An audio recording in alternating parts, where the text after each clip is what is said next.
আর সন্ধ্যেবেলায় ঘরেই বসেছিলাম, বোর হচ্ছিলাম প্রচণ্ড, তাই ভাবলাম অতনুর সাথে একটু যাই, মেলা ঘুরে আসি। কারণ আমাদের এখানে মেলা যতদিন চলবে ততদিন তো টুকটাক যাওয়া আসাতে লেগেই থাকবে। আর আমার মতন মেলাতে তোমাদের কার কাছে যেতে ভালো লাগে আমাকে কিন্তু কমেন্ট করে জানাতে একদম ভুলবে না। আর মেলাতে গিয়ে কেনাকাটা করাটা তো ওটা আর কি বলবো, ওই আনন্দের কোনো ভাগ হয় না।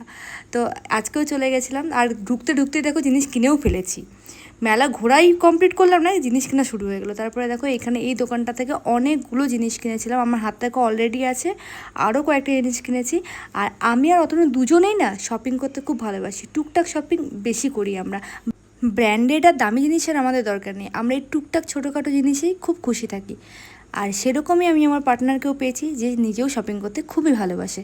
তো দেখো মেলা ঘুরে ঘুরে আমরা অনেক শপিং করেছিলাম, তারপর মায়ের সাথেও অনেক শপিং করেছি। আর মেলা ঘুরতে ঘুরতে হঠাৎ এই ছোট্ট মিউজিশিয়ান দাদার সাথে দেখা, তার বাবা মা করছে শপিং, তার কোনো যায় আসে না, সে নিজের মনেই বাদ্যি বাজিয়ে যাচ্ছে। তারপরে চলে গেলাম আমাদের ঘরে ওই পুচকেটার জন্য শপিং করতে, মানে আমার গোপাল ঠাকুরের জন্য শপিং করতে। এই দুটো জামার মধ্যে কোন জামাটা আমি নিয়েছি তোমরা কিন্তু কমেন্ট করে জানিও। সবার জন্য কেনা হবে আর গোপুর জন্য কেনা হবে না, এটা তো হতে পারে না। দেন মোটামুটি সব শপিং কমপ্লিট করে চলে গেছিলাম চুড়ির দোকানে। আর এই চুড়িটা আমি কিনেছিলাম কারণ আমার হাতে মাপে চুড়ি পাওয়া ডিফিকাল্ট ব্যাপার। তারপরে চলে গেছিলাম দাদুর কাছে আলু কাবলি খেতে। আর তোমরা যারা যারা মেলায় যাবে দাদুর কাছে প্লিজ আলু কাবলি বা ঝালমুড়ি কিছু খেও, তাহলে দাদুরও একটু হেল্প হয়ে যাবে। দাদু খুব ভালো কিন্তু আলু কাবলি ঝালমুড়ি বানায়। তারপরে পার্কিংয়ে গিয়ে গাড়ি নিলাম, আর এই বড় ব্যাগটা ভর্তি জিনিস কিনেছি। কী কী কিনেছি তার ভিডিও আছে নেক্সট পার্টে।